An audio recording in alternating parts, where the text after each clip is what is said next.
E aí, tecnólogo, tá ok? Hoje a gente vai pra mais um filmaço de ação brabo, basicamente. Aqui a gente tem o Samuel L. Jackson como um assassino de aluguel fodástico que adota uma garotinha do Vietnã e cria ela como filha e aprendiz. O tempo passa, ela cresce, uma série de tretas envolvendo tiro, porrada e bomba começa a rolar. E a partir daí, meu amigo, somos agraciados com história tretosa, cheia de reviravoltas e cenas de ação lindas e sangrentas. Mas calma, que tudo isso merece ser contado com calma. Calma aí, calabresou. O filme começa com um flashback de como pai e filha se conheceram. Em 1991, Moody Johnson, assassino internacional interpretado pelo nosso motafoca favorito, tá no Vietnã completando um trabalho. Ele entra em um prédio de uma gangue pra dar um fim na galera, mas logo na entrada vê um cara baleado no chão. Moody puxa a pistola e segue com cuidado pra ver o que tá rolando. E, pra surpresa dele, só tem uma trilha de corpos espalhados pelo lugar. Moody vê uma pilha de dinheiro e vai pegar, mas quando tá juntando a grana, ouve um barulho num closet pequeno atrás dele. Então ele carrega a arma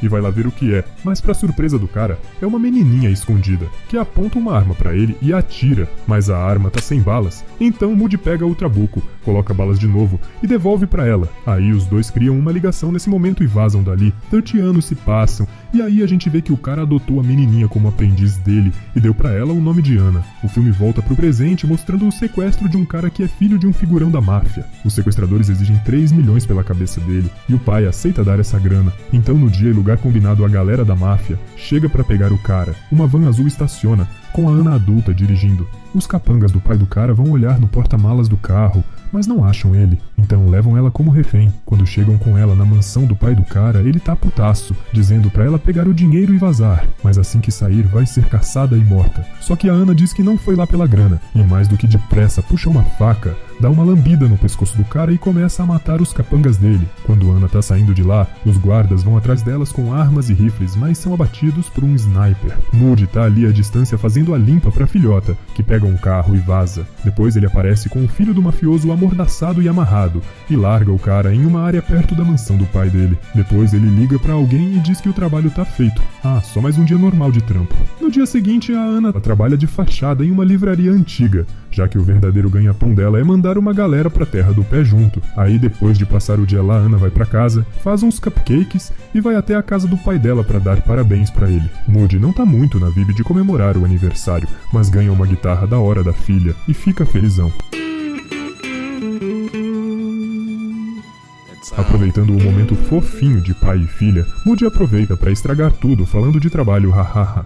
Ele leva Ana até um esconderijo debaixo do celeiro que tem na casa dele, mostrando umas paradas sobre um cara chamado Lucas Reis. Por algum motivo, Moody quer saber onde esse cara tá, e pede pra filha pesquisar sobre ele. Mas para não dizer que ele é cuzão, só queria fazer a Ana trabalhar. Ele também avisa que comprou o prédio onde fica a livraria dela, deixando a moça felizona. Assim que ela sai da casa do pai, vai até um hacker chamado Benny para conseguir informações sobre esse cara que Moody pediu. Chegamos no dia seguinte. Ana vai pra livraria, que agora é dela, até que entra um cara chamado Michael Rembrandt no lugar. Ele diz que quer comprar livros antigos, mas na real é só uma desculpa esfarrapada pra ver a moça. Ele deixa o cartão pra ela e vaza. Esse moleque é safado, mano. Ana não se preocupa muito porque tá focada na missão que o Moody deu. Aí ela vai falar com o Benny e ele avisa que os últimos registros do Lucas são ainda de infância, dando um pendrive com as informações que conseguiu pra ela. Ana vai até a casa do pai pra compartilhar essa descoberta, mas aí as coisas ficam tretosas. Chegando na entrada, ela vê que a senhora que trabalha na casa tá morta.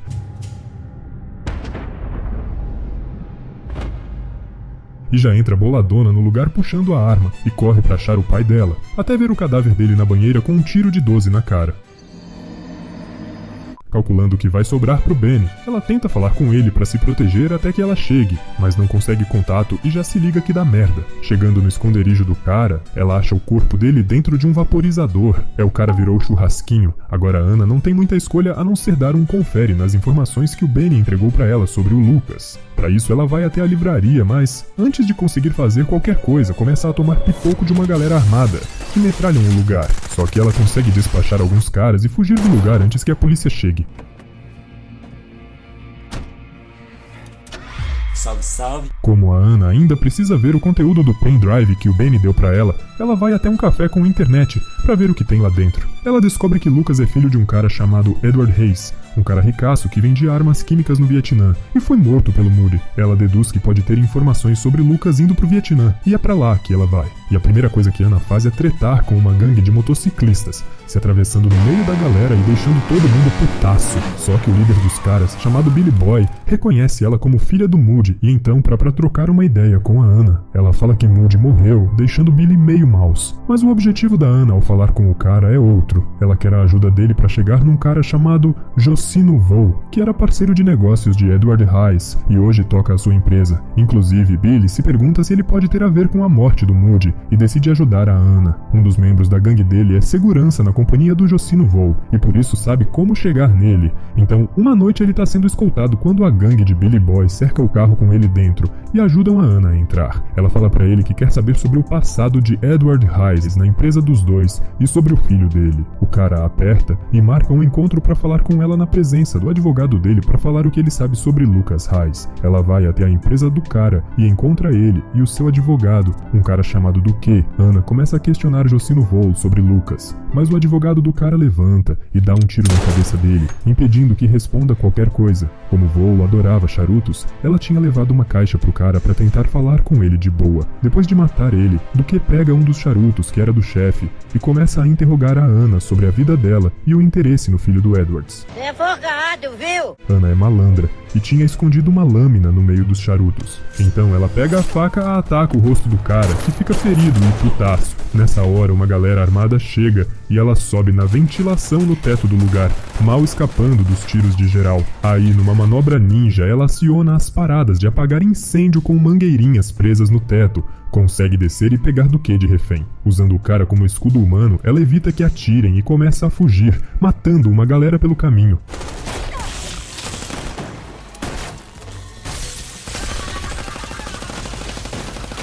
Ana consegue usar uma mangueira e descer até o térreo do prédio, mas quando vai escapar pela rua é atingida por um táxi e cai no chão ferida. E aí a galera do Duque consegue aproveitar a abertura e capturar a Ana. A partir daqui a história vai ficar ainda mais sinistra. Mas antes de eu continuar te contando o que rola, tecnólogo, vou ser sincero com você. Você já assistiu até aqui? Deixa de ser escasso. Dá um like aí nesse vídeo para outras pessoas verem as mesmas coisas que você viu. Se não é inscrito, se inscreve aí também. Pronto, você fez a escolha certa. Voltando, a Ana tá sendo mantida prisioneira por Duque, que tenta interrogar ela sobre seu passado e o que quer com Lucas. Como ela não fala nada, o cara recorre a umas torturas bizarras e deixa ela isolada em um quartinho. Mesmo assim, Ana se mantém firme, o que faz o Duque chamar um cara para tentar convencer ela de falar. E esse cara não é ninguém menos do que o Michael Rembrandt, que foi pentelhar ela na livraria. Trocando uma ideia com ela, Rembrandt fala que ele e o Duque trabalham pro mesmo cara, mas são inimigos, e ele não tem nada a ver com a morte do Moody. Duque não tá feliz que o cara tá ali, mas como ele matou Vo sem a permissão do chefe deles, precisa do Rembrandt ajudando a acalmar a treta. Rembrandt pede pro Duque deixar Ana IR, já que ele convenceu ela de parar de procurar o Lucas. Mas é claro que o Duque não acredita e manda uma galerinha IR acabar com a raça da Ana, forjando um suicídio por enforcamento. Eles até conseguem começar a estrangular ela, mas a aprendiz do Moody é ninja e consegue despachar esse pessoal dessa pra outra e escapar do cativeiro.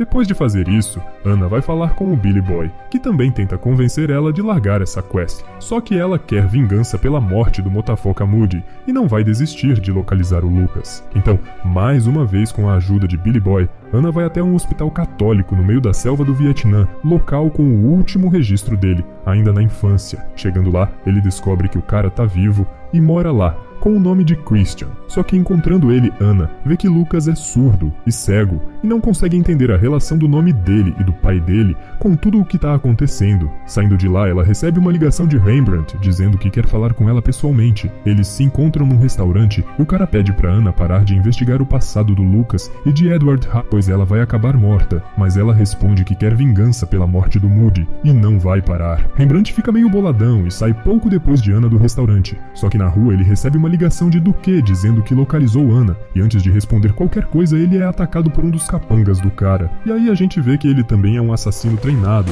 conseguindo despachar quase todos e dando uma finta no que sobrou, fingindo que pegou um táxi. Enquanto isso, alguém toca na campainha da casa do Duque. Um dos capangas dele vai abrir, mas é carimbado com um tiro na testa. Na sequência ela vai até Duque e faz o cara pagar por tudo que fez com ela, torturando ele do mesmo jeito e depois mandando ele pra terra do pé junto.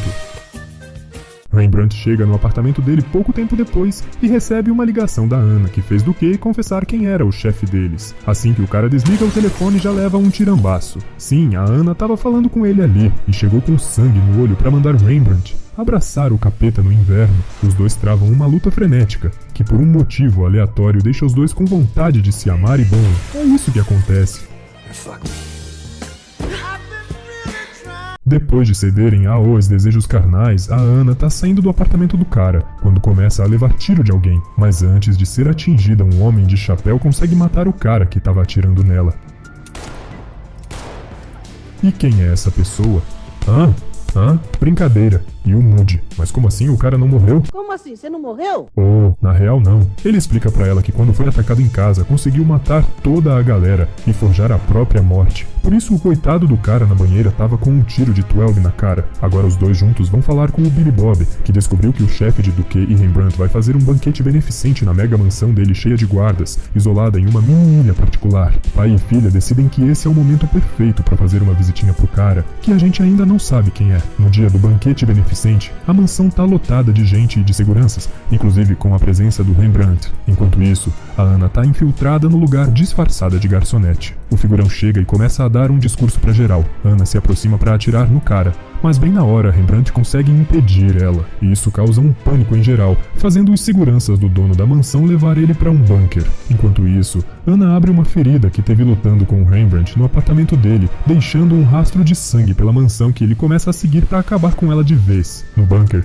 o chefe dele tá de boa até que de repente ele dá de cara com o Moody, que invadiu o lugar. E quando ele começa a falar com o cara, chama ele de Edward Hayes num duplo twist carpado. Na conversa de Moody com ele, a gente fica sabendo que o Edward contratou ele para fingir a sua morte, já que o império que ele tinha construído com armas químicas tinha sido descoberto. Moody diz que ele estava procurando por Lucas para pedir desculpas pelo fato de ter armado a morte do pai dele, mas como essa busca tinha resultado numa trilha de morte e sangue, agora ele vai fazer seu pai pagar por seus crimes. Moody tira uma bomba da mochila, deixando claro que vai matar Edward e se matar explodindo o lugar. Rembrandt chega até Ana, puxa a arma e se prepara para atirar, mas na hora que ele vai fazer isso, a bomba de Moody explode, desconcentrando ele e fazendo com que Ana consiga fugir. Ana sai da mansão e consegue escapar da ilha num pequeno barco, desembarcando na sua cidade natal. Lá ela tem um flashback da noite em que toda a sua família foi morta, e ela foi sequestrada pela gangue que o Moody achou no começo do filme. Em um momento de distração do líder da gangue, ela conseguiu pegar uma arma e atirou em todo mundo. Por isso que quando seu pai adotivo chegou, viu a galera morta. Com essas lembranças na cabeça, Ana consegue chegar em sua antiga casa no Vietnã, que está abandonada. Enquanto ela tá lá, Rembrandt chega. Os dois se apontam armas e a cena corta pra fora. A gente ouve um tiro no apartamento e alguns minutos depois, Ana sai de lá sozinha. Filmes de ação como A Protegida trazem muitas coisas interessantes. Tiros, sequências insanas de ação e plot twists marcantes tornam esse tipo de filme muito da hora. E aqui a gente tem um elenco bacanudo e uma trama ágil que não perde o fôlego até o final. Aspectos como direção, fotografia e sonoplastia ajudam no ritmo frenético do filme, o que é bem bacana. E os tiroteios e cenas de ação com certeza são seus pontos altos. Então, pra quem procura uma diversão descompromissada, essa é uma excelente pedida. A Protegida tem um misto de ação, thriller e suspense que vale muito a pena conferir. E eu espero que esse resumo tenha transmitido todas as qualidades do filme. Bom tecnólogo, se você quer saber mais sobre filmes, estar integrado nesse mundo com outras pessoas interessadas, conversar com a galera, entra nesse Discord aí gratuito pra você. E tecnólogo, te ajudei poupando algumas horas do seu tempo. Tudo que eu peço é que você ajude as outras pessoas também. Sinta-se abraçado por mim. Assiste esse vídeo aí.